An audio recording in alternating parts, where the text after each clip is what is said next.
Got all kinds of really cool old crap lying around, don't I?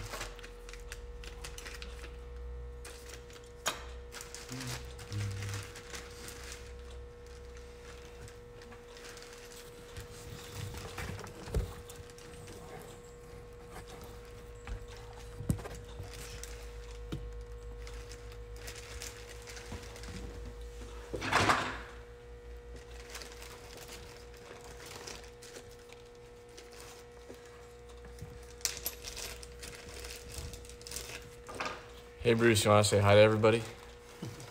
AJ Stewart's on. Oh yeah? Hey AJ, how you doing? Thanks for joining me. I wish he was here to help me co-host this thing. Probably knows as much about our work as like we do. Say hi to the wife for me. I love that guy. Okay.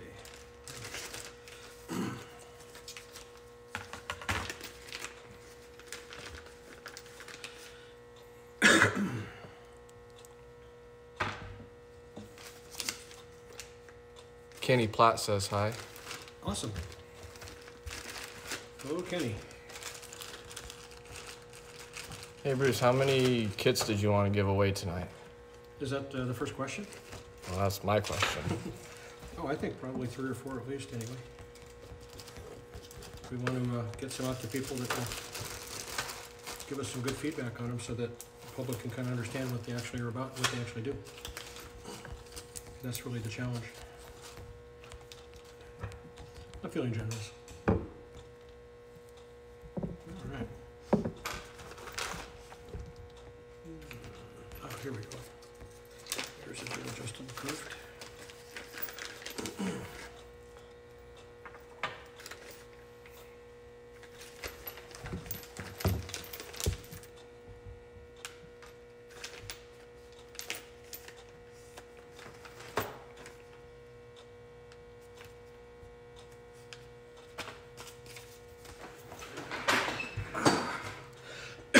Somebody wants to know the secret to having such a great mustache.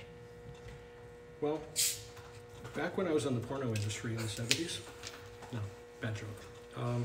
I don't think that I have that great a mustache. This is simply the last thing left over from the last time I shaved when I was lazy. And it's an open question as to whether it's going to stay on or not, or whether I'm actually just going to scrape it off and flush it down the drain. I'm not as big a fan of my mustache as other people perhaps might be. So maybe we should take a vote. Should Bruce shave his mustache off? And actually, should I do it on camera? really be the thing. Now, am I giving this company a plug if I drink this, and do I need to get money from them for the ad equivalency, or can I just suck on this thing here? I think you can just drink it down. That is a good question, though. Most of last year, I didn't have a mustache at all, did I? No, I don't think so. Yeah. Just that. AJ says no shaving.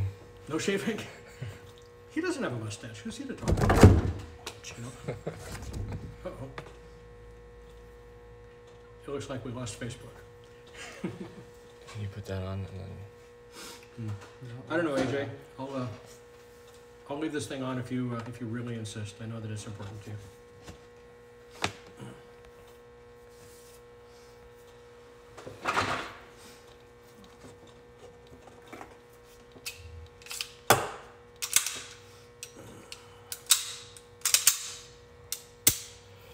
Grip modules with the manual safety for 365.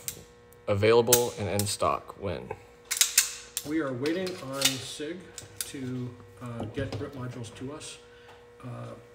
Our orders have been delayed inexplicably on a number of different lines, and they're working through that with us.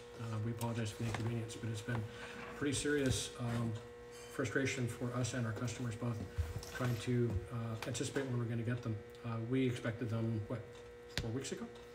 Yeah, about 4 weeks ago was the... Yeah. And So, yeah, unfortunately, we're hanging fire, and the folks at SIG, friends in New Hampshire, are working furiously to get them to us.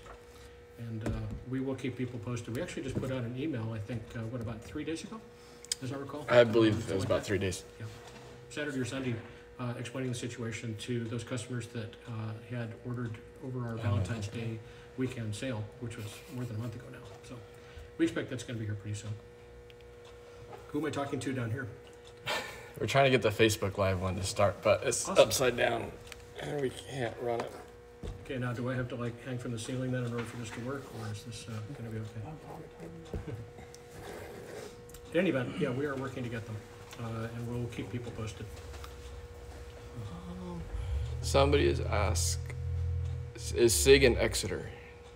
Actually, SIG is in Dover, Exeter, Newington, Eckernford, Germany, of course, on the European arm, and they have other multiple sites around the country, including here in Oregon. SIG Electro-Optics is up in Wilsonville, I think, not far off of the I-5 freeway. So SIG is big. They have an ammunition plant in Arkansas. They have all kinds of stuff going on everywhere. I haven't actually been to most of the facilities they have myself.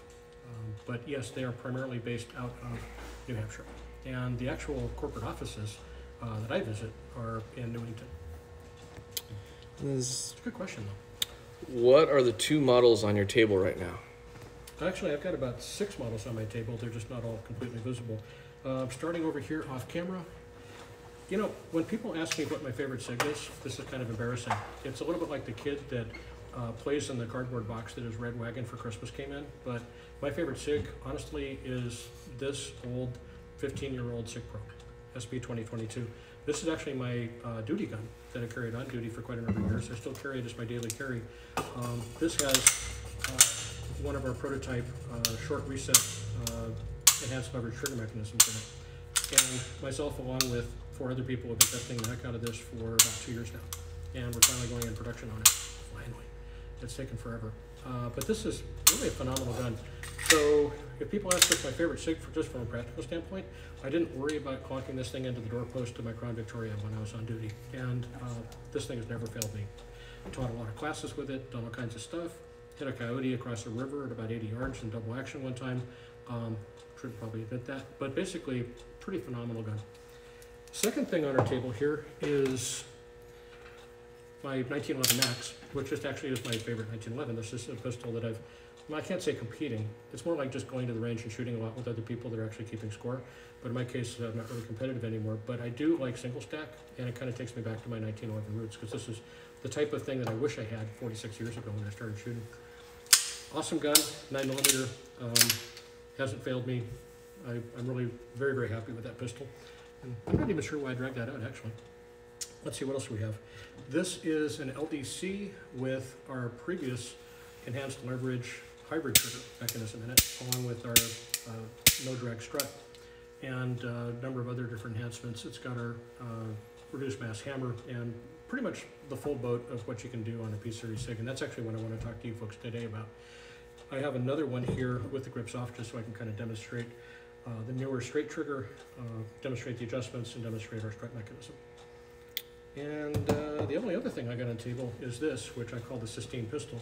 This is a high-grade 1911 Colt that actually won this at the Bianchi Cup about 9 years ago, and it took me about 8 years to build, and I'm still not completely finished with it. Anybody that has custom work in with me knows that I take freaking forever, and this is an example of that. But this is basically what $11,000 looks like.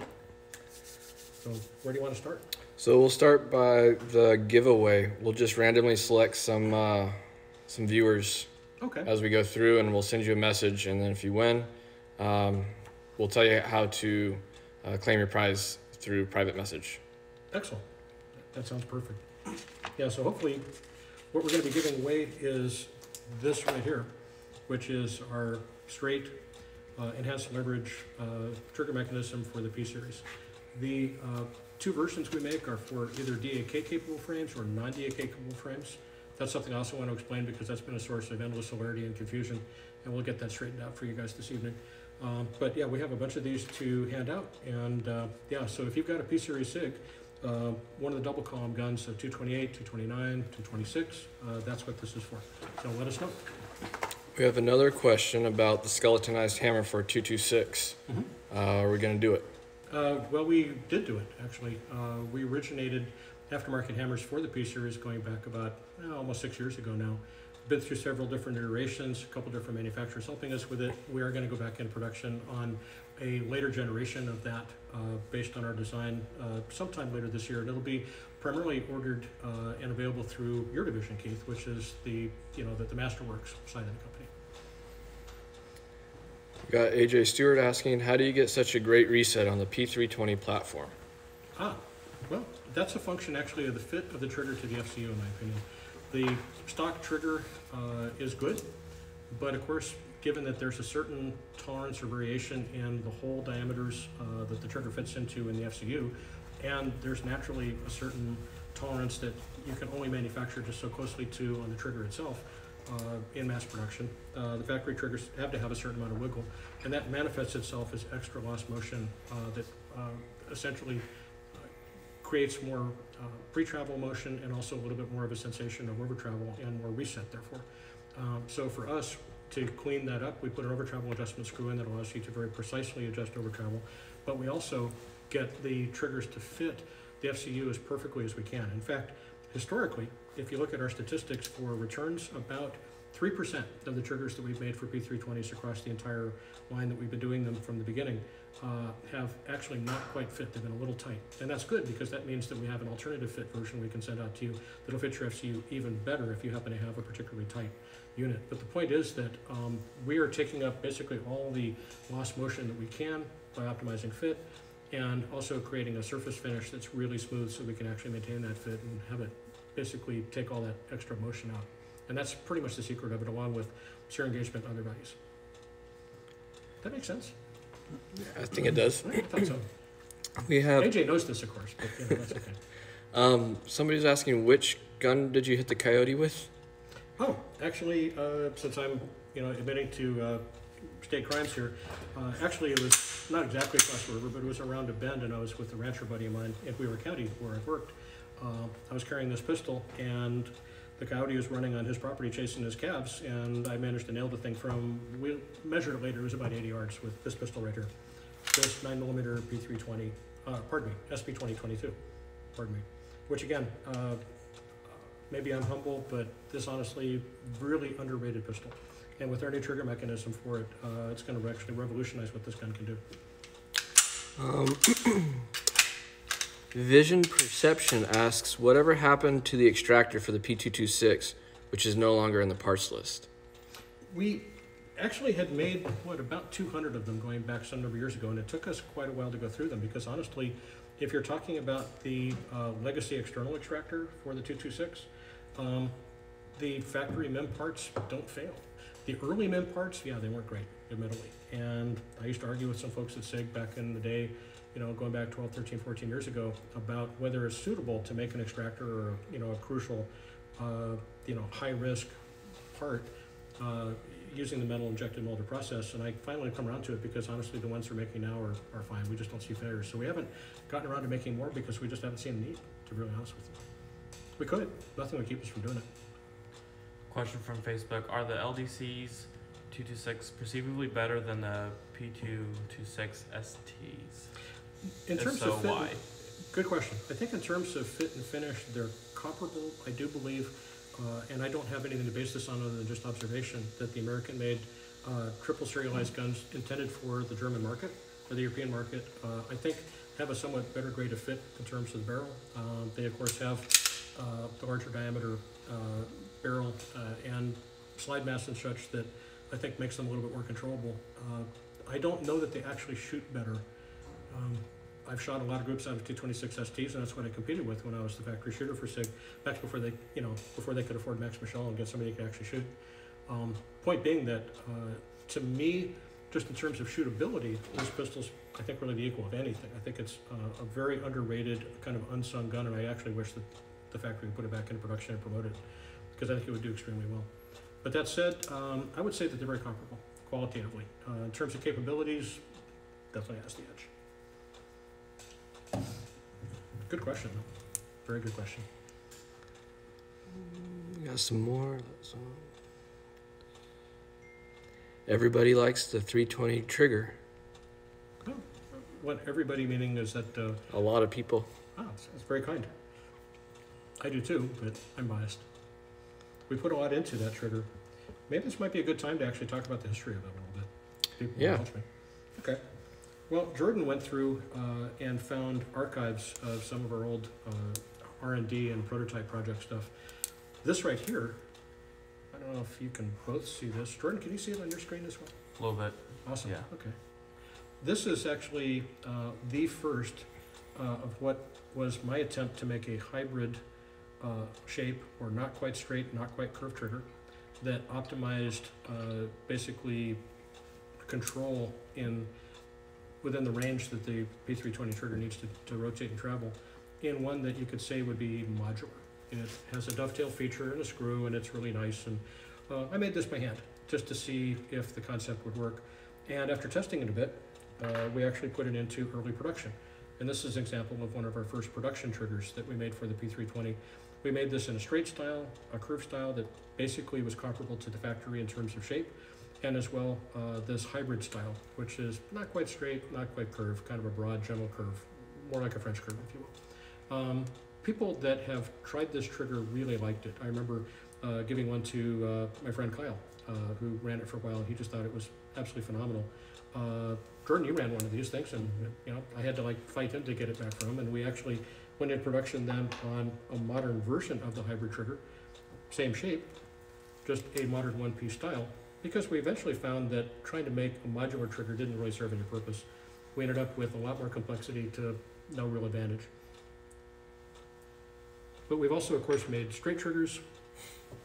This one is our latest production, which, like this hybrid here, has an over-travel adjustment feature, and again is designed in such a way to remove as much lost motion within the mechanism as possible. And that's also mass balanced, basically, to fully support the voluntary upgrade. So Richard A. has a question. Is there anything you can do to reduce pre-travel on the P320 even more? Yes and no. Apex has come up with a trigger bar going back a couple years ago that does it with a new trigger bar that basically positions things differently so that pre-travel reduction doesn't defeat the internal safeties of the voluntary upgrade that we worked so hard and spent so much to actually bring onto market and actually make effective. Anything that actually brings the trigger bar forward in the pistol, in the FCU, as a function of reducing pre-travel, defeats safeties, and it's just not safe, in our opinion. As one who contributed to that design, I feel like I can speak with some authority about it. Different people have different opinions, but our opinion is one that matters in terms of what we do. And we don't reduce pre-travel just by cranking it out at the trigger, because again, that caused the trigger bar to depart critical safety features within the FCU. And that's not something we're gonna do. There are other ways to do it. There are things we're working on, of course, all kinds of R&D going on that I'm not at liberty to discuss. But I also kind of frankly question the degree to which that's really super important. One of the other guys on the bench here is this Legion. We're talking about that. And that amount of travel right there is enough to definitively defeat one of the crucial safety mechanisms in the gun. I'm not really sure that it's worth it, in my opinion. And I haven't had any degree of data coming back from our shooters that suggests that it makes really significant difference to them. So that's hopefully as politic an answer as I can give. Another good question. How does an over-travel screw work? I've had them before in my 1911s, but never wanted to mess with them out of lack of knowledge. Oh, very good question. Any trigger has to have a certain amount of over-travel, defined as that amount of trigger rotation or movement past the point at which the sear releases the hammer or the striker, just to give you reliable function. And because P320s in particular have a little bit of float in the slide to frame fit, which affects the relationship of the striker and the slide to the sear in the frame, or the FCU, over travel becomes a little bit of a dicey thing. It has to be adjusted for essentially that minimum value where the trigger has to rotate the farthest to be able to release the striker.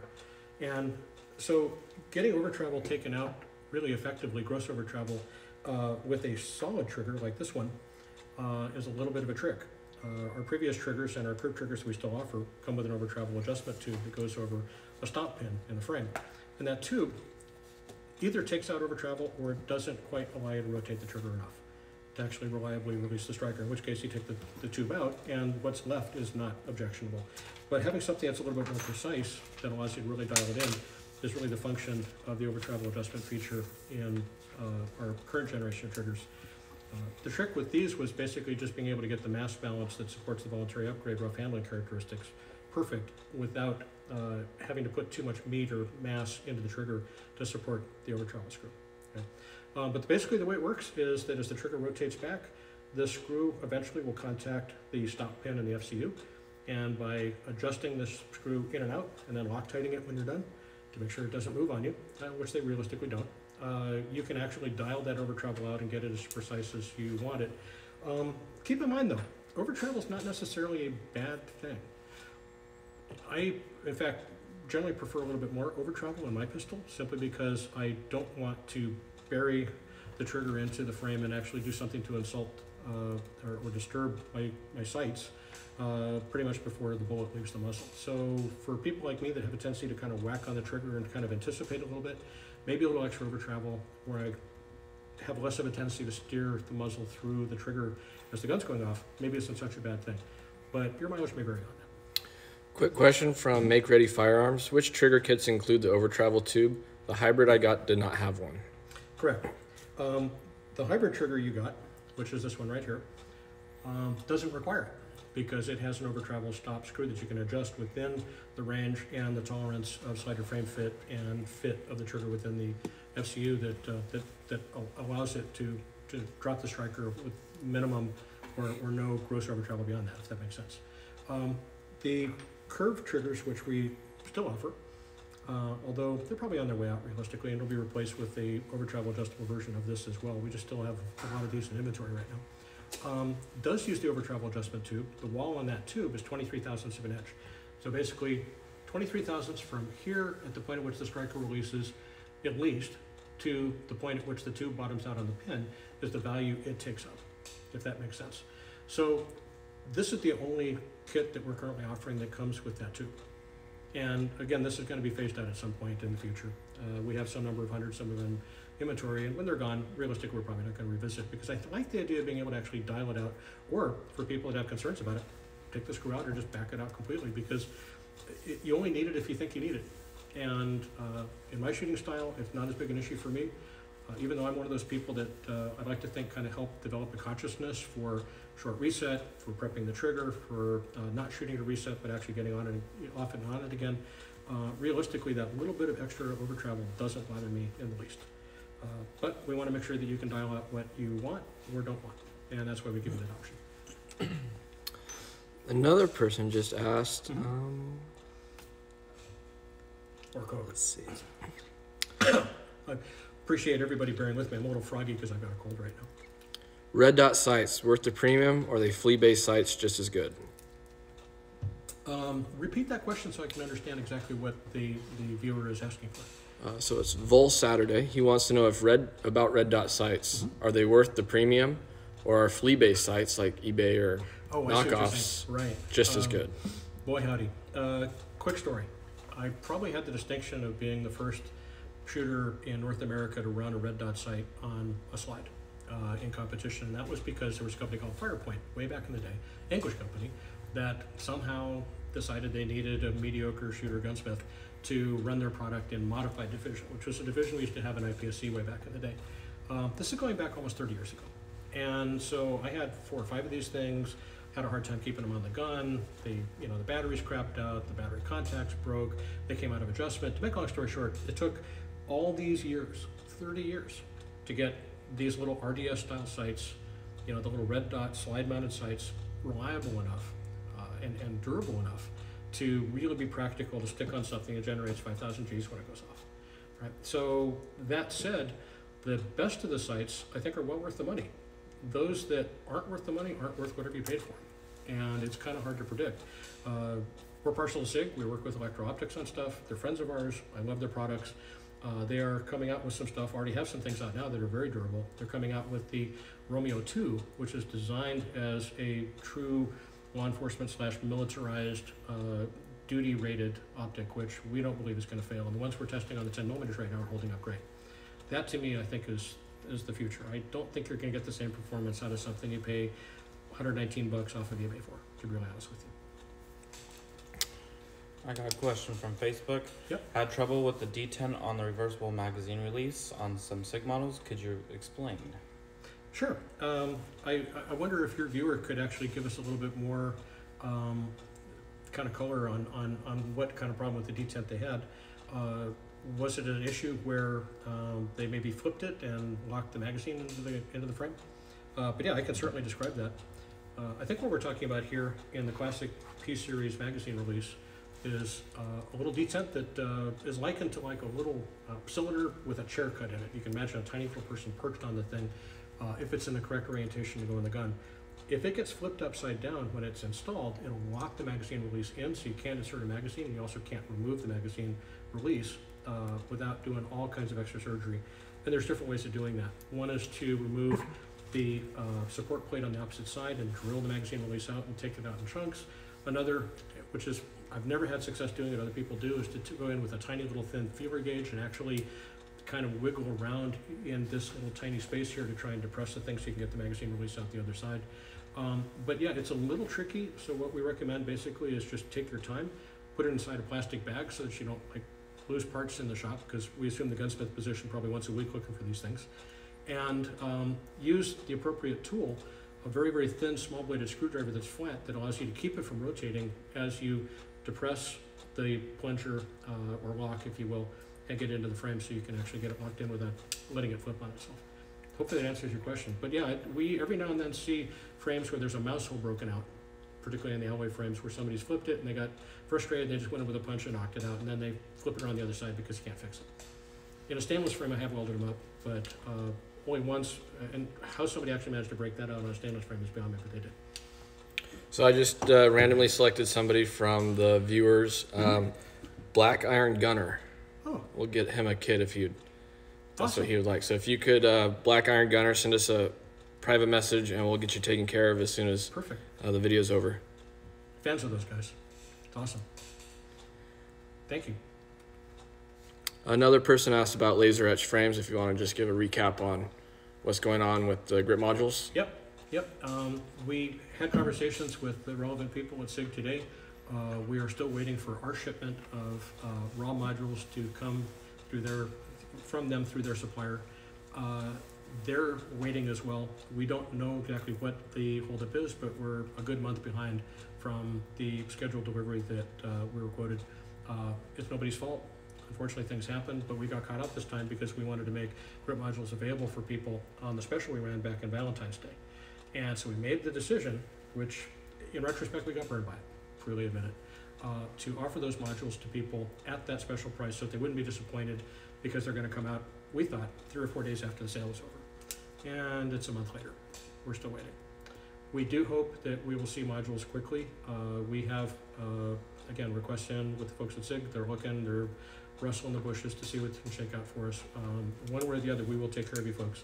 In the meantime, everybody that's been affected by this should have received an email with a 10% coupon code discount for your next purchase, and we'll do everything we can to take care of you.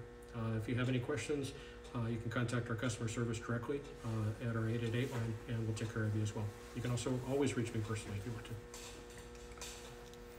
It's frustrating though. Another viewer says, has an Equinox plant? Do we have any plans on making dual adjustable triggers with the same finish? Interesting. Remind me what the finish of an Equinox is. I'm a gunsmith, not a collector, so what do you look like? The black and brush stainless. Oh yeah, sure. Okay, interesting. I'd never thought about doing that. We could if we went with PVD, couldn't we? We definitely could. Yeah, there's no reason we couldn't. And honestly, that actually brings up a good point, because if you look at any of our triggers, any of our old historical triggers, these are old original P-Spits with a fixed over travel stop. These are enhanced leverage versions going back about 6 or 7 years. They all pretty much look like factory parts. They're black. They're geometric. They're clean.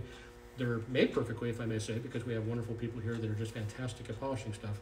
Every one of our triggers, by the way, is finished by hand, literally. People don't believe that? Literally true.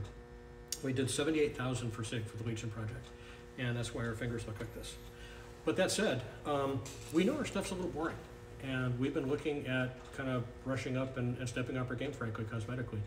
To do that, we're looking at all kinds of new finishes. We've got a couple people we're working with that have some pretty revolutionary, and I mean, I don't say that lightly, like really revolutionary finish processes that would allow us to do things with graphics and stuff on triggers and other parts that heretofore have been impossible or not practical to do at all. That said, yeah, we could probably do that if there's demand for it. In times past, we've gone with colors, we've gone with anodizing in some of the aluminum triggers we made, like this one here. This was a prototype aluminum P-series trigger that we made briefly, which, yeah, not sure if it really did anything for us, but the point being that we could certainly do that if people wanted to. What do you think, Keith? Is that something we should jump into? I think that if we have people wanting them, we gotta make what they want. What a concept. All right, I'm down with it. Yeah. How'd you get started into hand checkering? Oh, wow. That's a heck of a question. Because 46 years ago, there was no other way to do it. That's probably the first question. Okay, well, this is probably a good time to drag out the Sistine pistol here. I don't know if you folks can see. I'll kind of pass it around to both cameras because we have both the Facebook and an Instagram feed going on at the same time, and I tend to be trending toward the Instagram feed, I think, so I don't mean to ignore you guys. I guess the way to answer that question really is that I have an aesthetic that's based on stuff I saw in magazines when I was a teenager. Going back in the early 70s, there were a couple of really prominent pistol smiths, only a few really, working at the time, doing work on Browning high powers and 1911s, which were the two dominant platforms in practical shooting when I started, going back 1974 and 1975. And at that time, again, we didn't really have much in the way of a CNC culture. There really wasn't any other way to do it. We didn't have people we could send frames to get checkered. And so I learned based on what I saw in magazines. Guns and Ammo did an article, for instance, in 1975 on Jim Hoke, one of the great pioneers of custom pistol smithing, somebody that I revered, still do. He's passed away since, but he was just a phenomenal talent. And one of those people that was just kind of like one of the seminal makers in our art, influenced me heavily. And I looked at how clean his stuff was. And these photos in Guns and Ammo, this issue from 1975. And I decided that's what I wanted to do. Plus, I failed statistics in college a couple of times because I'm basically kind of stupid with math. And so, oceanography, medicine, gunsmithing, what the hell, I'll be a gunsmith. That's kind of the way that worked. And from there, after destroying a bunch of stuff, there's a Remington Rand that I'm going to probably drag around in the afterlife because it's like really butchered and ugly. I started figuring out how to do it pretty well.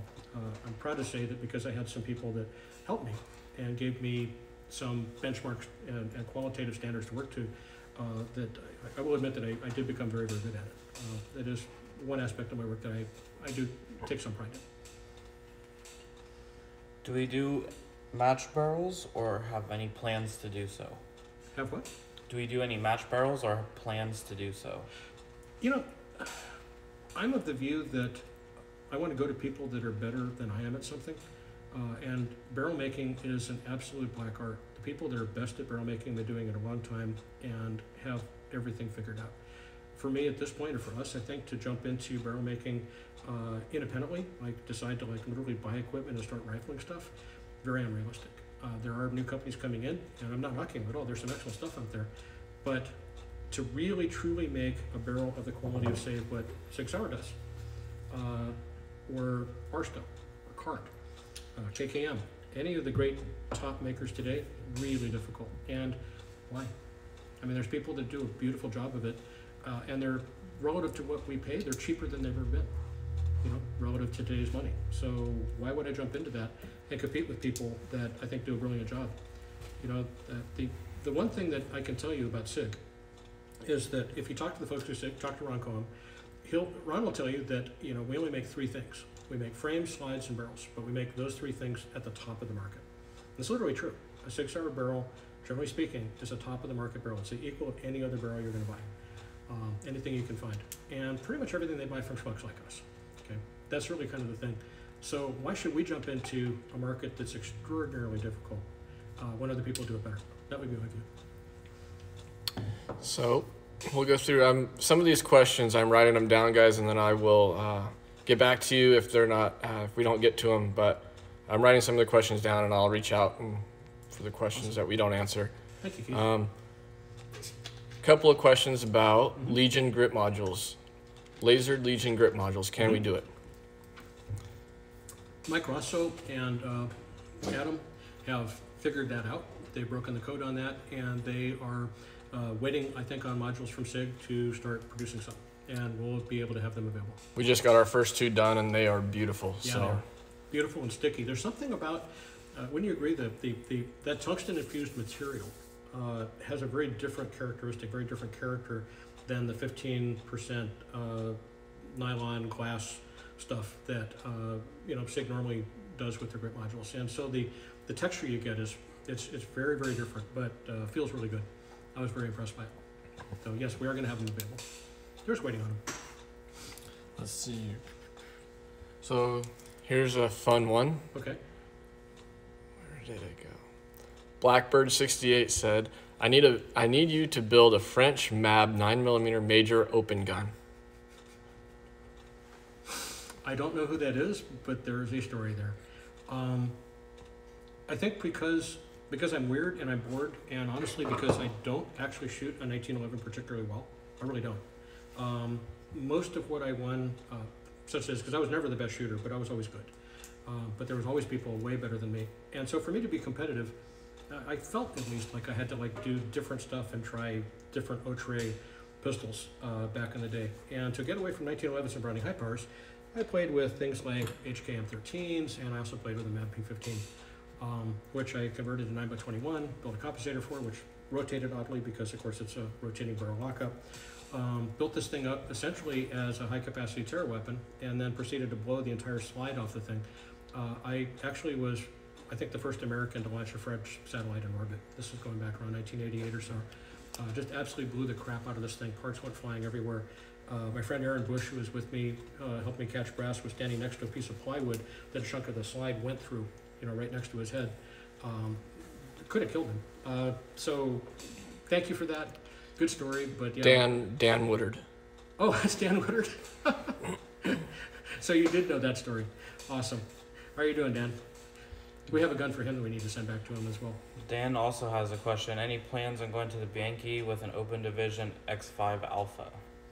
Not an X5 Alpha. I'll go with my own gun, but that's cool. I think the X5 Alpha, we don't know what it is yet, and I don't know that it actually even exists. For sure, it's not something that's available here. And not to denigrate that, but what we're doing on a custom level is going to, supersede anything available for the factory. So, I run my own stuff. There's multiple people in here who like the MAB. Well, I do too. It's what I carried when I was overseas. I actually like that gun a lot. If you want 42 ounces of solid French steel and a single action 9mm, hey, it's a pretty cool gun actually. Shot pretty well too. But yeah, not anybody's idea of an open gun as it turns out though. Obviously made some kind of mistake somewhere. So somebody else asked, I think this was Smokey the Bear or one of our sponsored shooters. Mm-hmm. The ELS compared to the Factory Legion DASA. So good question. How does the ELS compare? Well, they're not directly comparable because the Factory Legion mechanism is essentially factory geometry, original old school stuff. The parts are REM finished and very nicely polished and very nicely detailed. Of course, the Legions and the DASA version have our triggers in them. That single adjustable trigger for over travel, however, doesn't change cranking leverage between the trigger and the trigger bar and any of the other contact and release points in the mechanism. So they are very different. The ELS system, like what you see here in this LDC, takes somewhere around 23% of the DA pull off the top without changing springs. And then once you start playing with springs for competitive purposes beyond that, you can get crazy ridiculous with it because you get proportionally more benefit the lighter you go on springs. So it is a very different mechanism in that sense, and I would say that it's hard to compare them. I think the Factory Legion DASA is great for a stock gun. It's great, but this just takes it to a different level.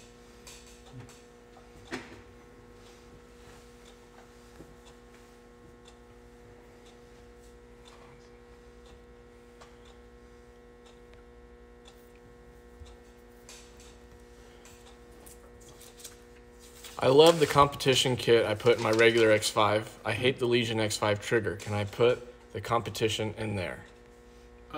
Yeah, all the FCUs are the same.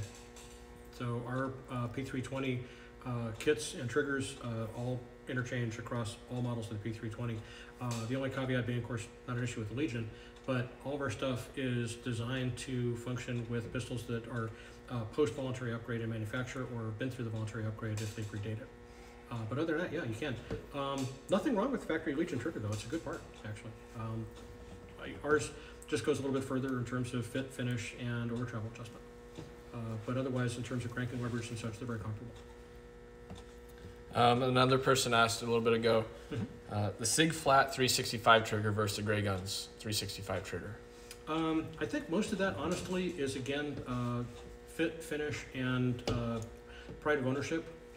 This is where it gets kind of funny because if I go back 16 years ago when I first met Ron Cohen, he told me that one day he says, "I'll convince you that MEM is better." I'm, of course, a tool steel machine bar stock traditional gunsmith kind of guy. Ron is very much a fan and a pioneer in metal injected molding to be able to produce more complex, cooler shapes at a lot less cost in production. I have come around. There's nothing wrong with the SIG factory P365 trigger. There's nothing wrong with any of the parts that made using the metal injected molded process to come out of factory SIGs today. In all honesty and in all fairness to both me and SIG, that wasn't always the case early on. But now, there's no reason basically that somebody has to replace a MEM part with a bar stock part other than perhaps a higher grade of fit, finish, and pride of ownership and just saying, hey, I've got a really cool bar stock trigger. I like our shape. It was the first of those. The SIG trigger I think is vanishingly similar. Shooting wise, I'm not gonna lie to you and say that there's a difference, because there isn't. It's just being honest about it. Ours, of course, does have an over travel adjustment, which is helpful because there's enough tolerance stack up in the mechanism on those that that can be helpful in terms of assuring fit and proper function. Jason asked, I just purchased an X5 Legion and really like the skeletonized trigger. Can that work with your competition kit or am I SOL? I wouldn't say you're SOL. I would say that we haven't tested it, and everything comes down to mass balance. You know, what is the mass and leverage of the trigger as it exerts against the mass of the trigger bar and the way it's sprung. Excuse me. So the fact that we haven't tested it doesn't necessarily mean that it's a bad idea, but because we haven't tested it, I can't recommend it. You know, we make our triggers for a reason. Nothing wrong with factory trigger, but we put together a system as a whole and tested it as a whole to make sure that it delivers to you what it's supposed to and still supports the voluntary operate, if that makes sense. Good question. Here's a here's another good one. P-Series 9mm. What would you recommend as far as the in production guns or out of production guns? One of each. One of each? Yeah. Okay. Well, out of production gun, hard to beat this LDC. It really is if you can find one. Now again, this is a customized version of that where we've reshaped the trigger guard and done a super match adjustable sight, blind installation, and some little ergonomic and cosmetic refinements, bevel to mag weld, and all kinds of different stuff.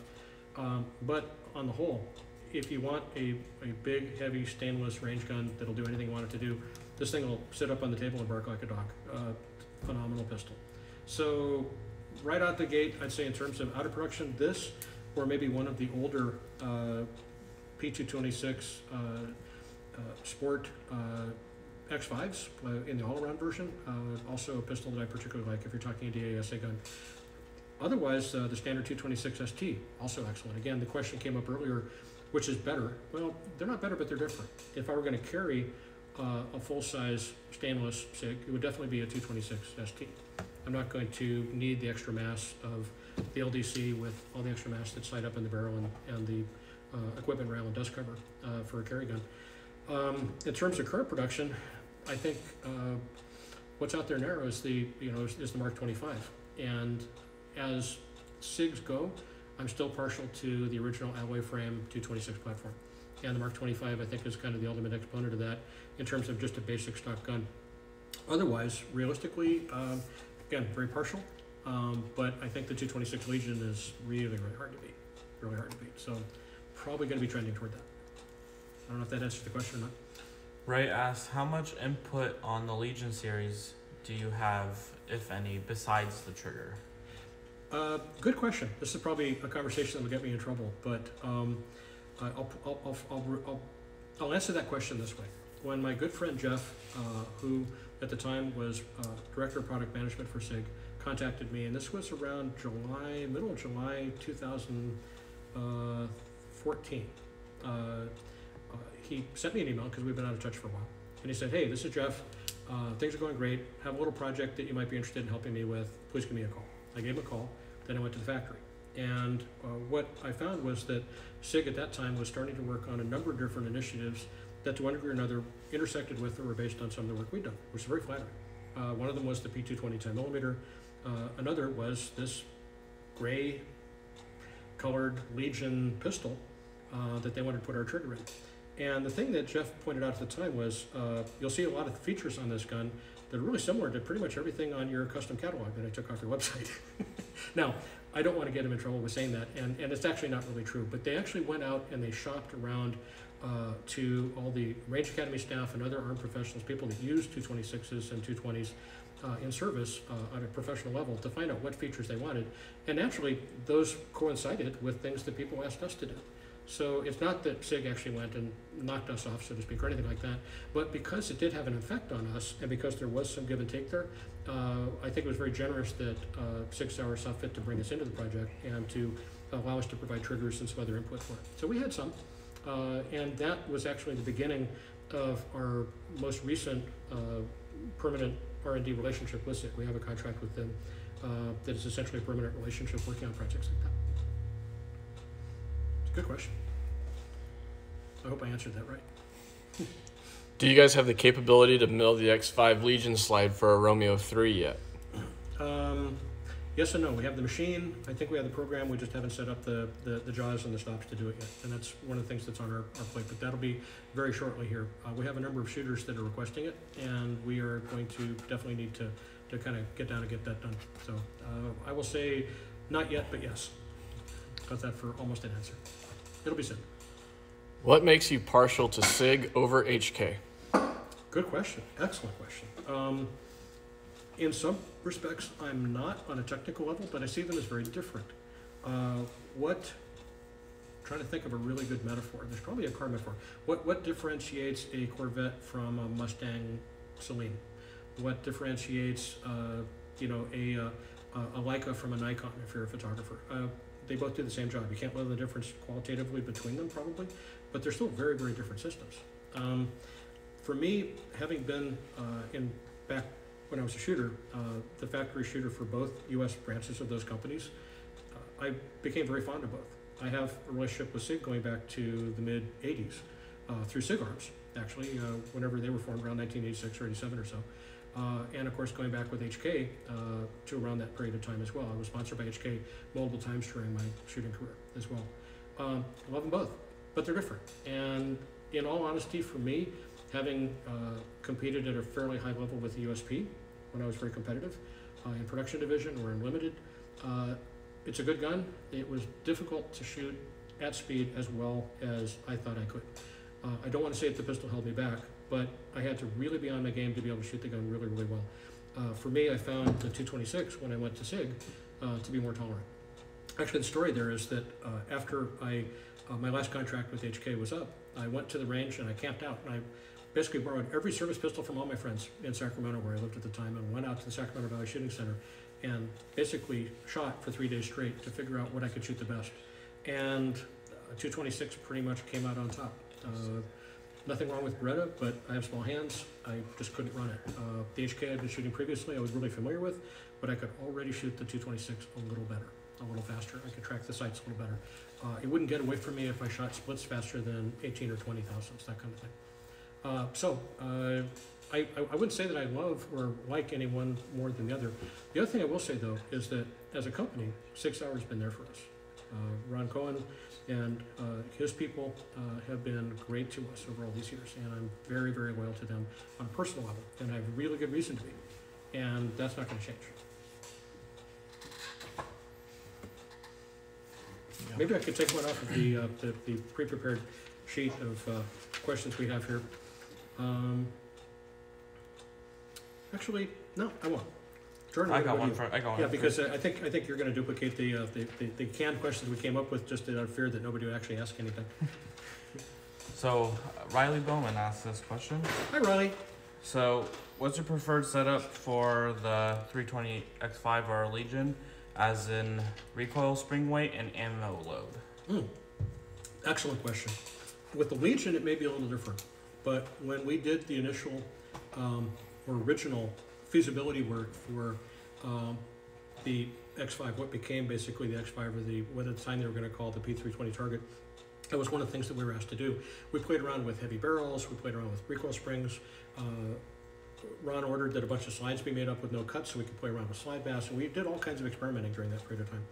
And what we found in the original P320, and it carried over to some degree in the bull barrel versions that we made, that we experimented with, is that they really seem to like 124 grain bullets more than 147s. From a standpoint of recoil impulse and sight tracking, the 147s tended to kind of pulse and roll a little heavier, not kind of come back quite as quickly and as cleanly. Most of the shooters we all found ourselves pretty much running 124s. Now, with the Legion, given that this thing weighs, what, 43 ounces, pretty substantial gun, that dynamic may be different. Even though the top half is essentially X5, nothing really different there. The bottom half definitely adds mass, and I think it's going to change the characteristics of how the pistol recoils for you. You being a big guy, you're very strong, you have excellent recoil management skills, you might be able to exploit a 147. On the other hand, it may not matter, and I can't really tell you. The one thing I will say is that with pistols like the Legion that don't have muzzle pretension, you can get away with probably a 12.5 pound spring, and the factory supplies one. We do recommend our recoil spring guide because it's shaped in such a way that it fully supports the spring so that the spring won't die. But that said, with other X5s, and any of the versions like the earlier VTAC that have muzzle pretension, or the M18, or 17 rather, I would recommend not going much below about a 14 pound spring, just to make sure that you have reliable lockup. The other thing we noticed with the lighter springs early on was that we got some stringing or a little bit reduced quality of groups, if you will. They just didn't shoot quite as accurately once the recoil spring got much below around 13 pounds, just because I think the gun was just starting to kind of blow itself open a little bit and just wasn't staying as locked up quite as consistently. That was an impression we had from the testing we did going back 4 or 5 years ago. Hopefully that answers your question. But if I were you, I would probably run a 13.5 or 14 conventional and just call it good. That's what I would do. I do have our next winner, Dan Pekar. So if you want to send us a private message, we'll get you all taken care of with an ELS kit. Excellent. Now, again, make sure that you send us a photo of the side of your frame with the right grip taken off, so that we can see whether you have the DAK capable frame, which has a window that slants down and has this little extra cut down at the bottom.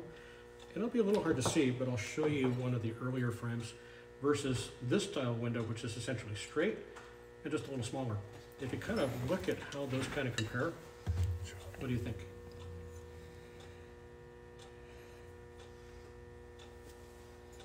Awesome. Thanks, Keith. The guys on Facebook, on the other hand, aren't going to be able to see this, but there you go. That's the DAK capable style. There's been a lot of confusion because we say DAK and they say, well, my pistol wasn't a DAK, so I'm just going to run this other one. It's actually whether your frame can accept the DAK mechanism or not, which, of course, Signal Order makes, but they still make frames that can accept it. So because of the depth of that window, we have to have 2 different shapes of trigger bars, and so we make 2 different trigger bars to fit them. And just as long as we know what it is, we'll be able to get the right one to you. It's actually not as complex as we even probably make that to be, but we just don't want any confusion. Here's a question that's come up a couple of times. Fat guide rod. Why? How much better is it? What does it do? Outstanding question. I will show you a fat guide rod. When I was first shooting for SIG Arms, I went from HK to SIG Arms in the end of 2003, middle 2003 actually, after getting back from South Africa for the World Championships when I was shooting for HK. HK decided to go a different direction, and like I say, I went to the range and I shot all kinds of stuff, and the 226 that I borrowed from my friend Gail Morris popped to the top, and so, hey, this is what I'm going to shoot in production. So I went to the Area 2 Championships that year in Phoenix, and was running about an 11-pound single strand spring that I bought from a well-known spring maker with a standard guide rod. And the end of the spring wound itself out and jammed between the end of the slide and the end of the guide rod. It just poked out and jammed up the gun and cost me a stitch. And it's like, well, hell, that's a bad idea. got to looking at it and realized, in fact, there was just literally enough clearance between the guide rod and the exit in the slide that it could allow that diameter spring to pop out. It got me thinking about spring life, because I also realized that the single strand springs I was running at the time, which I no longer do, for a number of reasons that I'll explain, just were getting bent. They just weren't staying straight. They were fatiguing really quickly. So I came to a couple of epiphanies. First off, I realized that the factory spring guide is sufficient for what it does, but it doesn't support the spring quite as perfectly as it could. And knowing a little bit about springs and doing a lot of research on it, I realized that if you allow the spring to flex or bow, it will fatigue faster, and it'll also rob energy to a degree.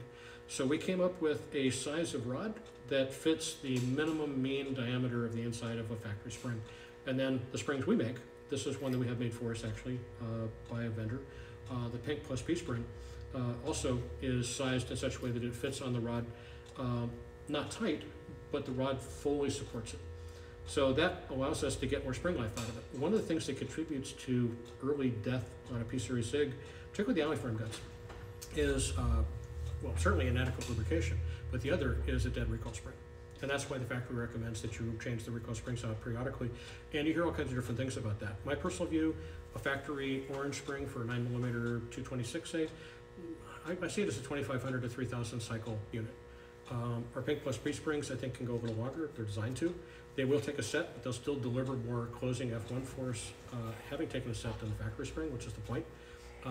But the bottom line is that if you can get more spring life out of a given spring, in a high-use gun, and you lubricate it really well, you're going to get more service life out of the gun. And that really is the whole point behind it. So hopefully that answered the question. This whole thing about it being heavier and that somehow helps mitigate recoil, something that's BS. It doesn't matter at all. You won't notice the difference. Just Like to Ride asks, is a Fat Guide rod alloy or steel, and are they available on your site? They are available on our site. Every now and then we run out because they're popular. Currently, we are out of 320, I believe. 320, but I think we do have some being made or coming from our vendor. Yep. Very shortly. Yeah, we have an excellent turning shop that makes these actually for us. Yes, they are actually made out of a grade of stainless steel, and they're heat treated. They're in the high 40s on RC. You wouldn't think that something, I mean, look, it's a rod with a flange on the end. How hard can this be to make? And yet, amazingly, there's a fair amount to it. We see rods out there that are just turned from either pre-hardened or soft stock. And so what will end up happening is that the recoil spring will start to beat them up. And they start getting ringed and get chewed up. Or the flanges will break and fail or roll. We haven't had any guide rods fail. Well, that's not true. We did have a guy that sent in a guide rod that had a chip taken out of a flange once. And this is going back a long time ago, and we don't know why. But realistically, they don't fail. They're not supposed to, and you wouldn't think they could, but if they're not made of the right material, and if they're not sized correctly, they actually can. So we're actually kind of proud of that, just for a simple thing. And this was actually the first product we started making for SIGs going back about 20 years ago. Very first thing. So Instagram is telling me we have 1:45 remaining. Instagram is going to shut us off? They're going to shut us off. Wow, those guys. See how they are. Well, what other questions can we answer? I got a fun one for you. Sure. What 1911 would you start with for building something cool? Build something cool or building something practical? Cool is the question. Cool. Well, this is cool, and this is actually a gift for a really good friend, but this would be, by the time it's finished, probably a lot of money. Maybe more cool than somebody needs. I don't even want to think about how much I would have charged if I were actually going to charge them for it, which is why I'm giving it away. But practically speaking, I would say a good stainless SIG like this, something like a 1911 Max or the 1911 Target would probably be a good starting point. Again, I'm biased towards SIG, but I like their 1911s. I hated them when they first came out. Going back to the original GSRs 15 years ago, honestly, they were terrible. But one of the things that Ron did when he came in is he brought in people that actually knew something about building 1911s, and they solved all those problems. And the current production 1911s are SIG really quite excellent, for excellent value for the money, and can be upgraded from there. So, you know, the Springfield Army is excellent. Their baseline guns are good, and anything you get from Colt today is going to be made really well. So those would be the three. All right, guys, on Instagram, if you want to tune in on Facebook, we have one last question, but I'm going to shut off the Instagram feed for now.